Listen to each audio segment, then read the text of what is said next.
So I was 20 when I had the car accident. And a year and a half before that, I had started a career in direct sales. And I learned something in my training from my manager called the 5-minute rule. And he said that when you're out there in the field, you're gonna have disappointment, you're gonna have rejection, you're gonna set a goal for the week, you're not gonna hit it, you're gonna hit it, and then have the order cancel. Like, he's like, you're gonna deal with a lot of stuff. It's a microcosm for life. And he taught us what he calls the 5-minute rule. He said, so when things go wrong, we have a rule. It's okay to be negative, but not for more than 5 minutes. Give yourself 5 minutes, set your timer on your phone. He would literally teach us, set the timer. You get 5 minutes to bitch, moan, complain, cry, vent, punch a wall, whatever. And after 5 minutes, you take a deep breath and say 3 really powerful words, can't change it. And it's simply an acknowledgement that I can't change what's already happened. So there's no value in wishing it were different.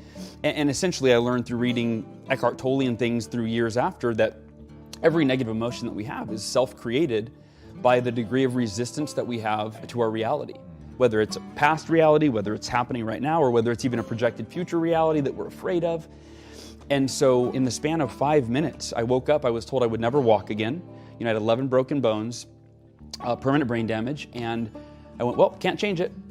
And the doctors thought I was delusional because I was so happy. I told my dad, I said, Dad, there's 2 possibilities. Number 1, the doctors are right and I'll never walk again. And I said, and I've already decided, I've imagined that possibility. Okay, I'm in a wheelchair the rest of my life.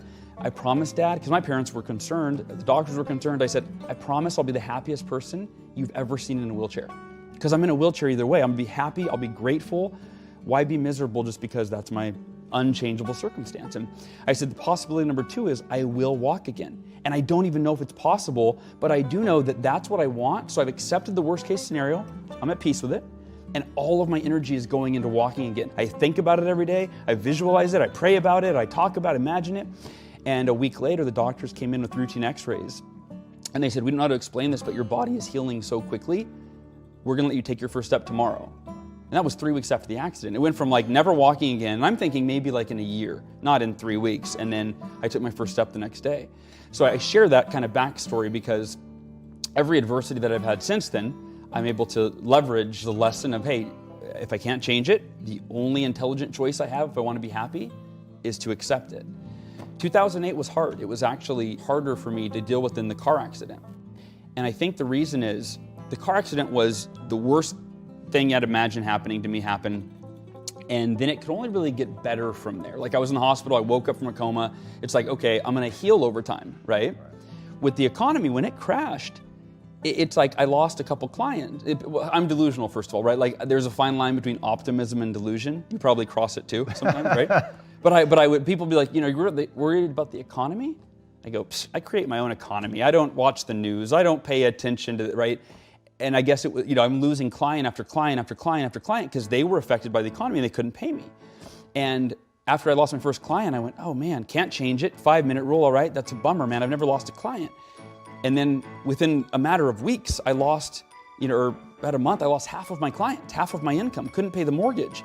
And so I got really scared and really depressed. Like the can't change it thing wasn't work because it just kept getting worse and worse and worse and worse and worse, like this downward spiral. So yeah, and that's when I did some Google searching. I was just simply trying to figure out what are the world's most successful people doing that I'm not doing? And I kept coming across morning rituals and morning routines, but I went, I'm not a morning person. Like, what else do they do? Like, where's the night owl, like, success plan, right? And I finally saw one, I don't remember the headline, but it caught my attention and I went, I gotta read this. And I dove in, and this was 2007, so morning rituals now are, everybody talks about them, they're all over the place. They weren't quite as prevalent. And I realized that it was the one thing that most of the world's most successful people had in common. And then I went, okay, I'm gonna wake up an hour earlier tomorrow and start a morning ritual. Then the question was, what am I gonna do during that hour to really maximize it? I want it to be the ultimate morning ritual. So I ended up continuing down my Google searching and came up with 6. It was meditation, affirmations, visualization, exercise, reading, and journaling. And I went, which of these is the one thing I should do? Which is the best? Which is gonna change my life the fastest? And the epiphany happened when I went, what if I did all of these? What if I woke up tomorrow, I did the 6 most timeless, scientifically proven personal development practices in the history of the world that, you know, for centuries they've been working for people. And the next morning I woke up, even though I wasn't a morning person, did all 6, and I went from being depressed and scared to like my mental and emotional, I was at a peak. I went, wow, if I start every day like this, it's only a matter of time. And it was less than 2 months that I doubled my income, decided to run that ultra marathon that you'd mentioned. And it felt like a miracle. I told my wife, I said, sweetie, this is like a miracle. She's like, it's like your miracle morning. I go, yeah, it's my miracle morning. So I started writing my schedule as my miracle morning. It was never a book idea.